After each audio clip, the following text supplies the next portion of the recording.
খালেদা জিয়ার শোক বইতে আমাদের মনের কথা লেখার জন্য, এবং আমরা এই সুযোগটা পেয়েছি এবং আমরা যে আমাদের কথাগুলো সেখানে লিখতে পেরেছি এবং আল্লাহর কাছে দোয়া করেছি যেন বেগম খালেদা জিয়ার আত্মাকে আল্লাহ সর্বোচ্চ স্থান দেয় এবং আল্লাহ যেন তার শান্তি দেয়। তো আমরা এক মহান নেত্রীকে মিস করব। তিনি আমাদের সমস্ত স্পোর্টস সহ ক্রিকেটকে অনেক সাহায্য সহযোগিতা করে দিয়েছেন।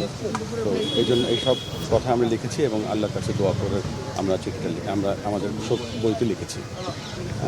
আজকে আলোচনা হয়নি, তবে আলোচনা আমরা আশা করছি খুব তাড়াতাড়ি হবে। আপনারা জানেন যে আমরা ক্রিকেট বোর্ডের যারা আমাদের ডিরেক্টরস আছেন সবাইকে নিয়ে 2টো মিটিং করেছি এই সিদ্ধান্ত নেওয়ার আগে, এবং 2টো মিটিংয়ে আমরা সিদ্ধান্ত নিয়েছি সেগুলো আপনারা অলরেডি জানেন যে আমরা এই মুহূর্তে সিকিউর ফিল করছি না আমাদের টিমটা ভারতে গিয়ে বিশ্বকাপ খেলুক। তো আমরা আইসিসিকে চিঠি লিখেছি এবং চিঠিতে আমরা পরিষ্কারভাবে জানিয়ে দিয়েছি আমরা কি বলতে চাচ্ছি, কেননা আমাদের কাছে মনে হচ্ছে সিকিউরিটি একটা বড় কনসার্ন এবং সেটা ফলো করছি। আমরা আইসিসিকে মেল পাঠিয়েছি এবং আমরা সাথে সাথে তাদের কাছ থেকে একটা মিটিং করার জন্য তারা আমাদেরকে বলবে খুব তাড়াতাড়ি, সেখানে আমাদের কথাগুলো আমরা এক্সপ্রেস করবো। বাট ইমেলটা পাঠিয়েছে তার রিপ্লাইয়ের উপরে নির্ভর করছে আমরা পরবর্তী পদক্ষেপ কী নেব।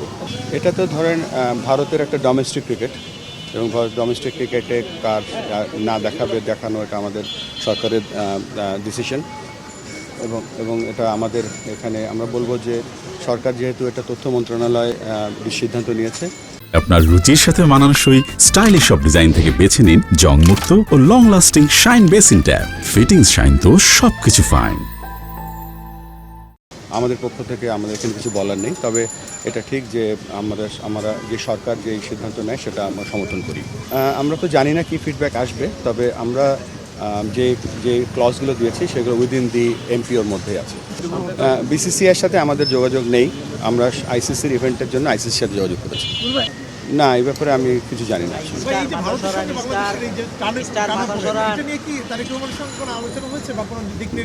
না, আজকে তো আমরা শুধুমাত্র শোক বইতে লিখতে এসেছিলাম, এই প্রসঙ্গে আমরা এখনো আলোচনা হয়নি।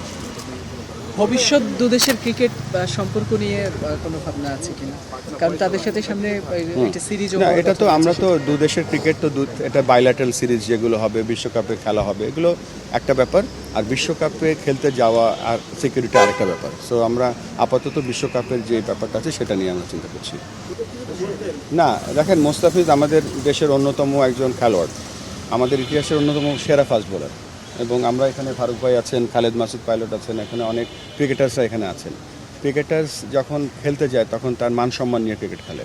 সো আমরা সকলে যেখানে ক্রিকেট বোর্ডের কর্মকর্তারাও যারা আছেন বা ইনক্লুডিং মি, আমরা এটা ভালোভাবে নেই না কখনো কোনো ক্রিকেটারকে যখন কোনোভাবে অমান্য করা হয়। সো অবশ্যই আমরা অসম্মান করা হয়, সরি, এবং এই জন্য আমরা সকলে মর্মাহত। এখানে ফারুক ভাই আছে, সাকওয়াত ভাই আছেন। এরা আপনার আইপিএলটা হচ্ছে বিশ্বকাপের পরে, ফিটনেসের কোনো কারণই নেই। যদি ফিটনেস থাকেও, মোস্তাফিজ তো বিপিএল খেলছে একেবারে ফুল ফর্মে। সো এখানে এর থেকে বেশি বলার কিছু নেই, এটা ফিটনেস কোনো ব্যাপার না। এবং যদি যোগ করি আমি আসলে বিসিসিআই কিন্তু কেকেআরকে চিঠি দিয়েছে, এটা কিন্তু আমরা একদমই পার্ট না, মানে কেকেআরকে বলেছে ওকে দলে রাখতে না, এটা কিন্তু আমাদের বোর্ডকে কিছু জানায়।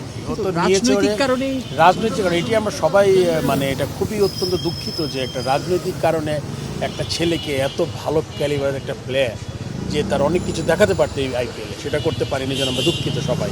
এবং এটা আপনি জানেন, শুধু মানে আমরা তো অবশ্যই দুঃখিত, প্রেসিডেন্ট বলেছেন অলরেডি। আপনি সচিন তেন্ডুলকর বলেন, বিরাট কোহলি বলেন, সবাই কিন্তু তাদের টুইট করেছে তাদের জায়গায় যে খেলার মধ্যে একজন সর্বোচ্চ প্লেয়ার যে তার নৈপুণ্য দেখাতে পারছেন, এটা খুবই দুঃখজনক একটা ঘটনা। সেটা আমরা কেউই আসলে মেনে নিতে পারি না।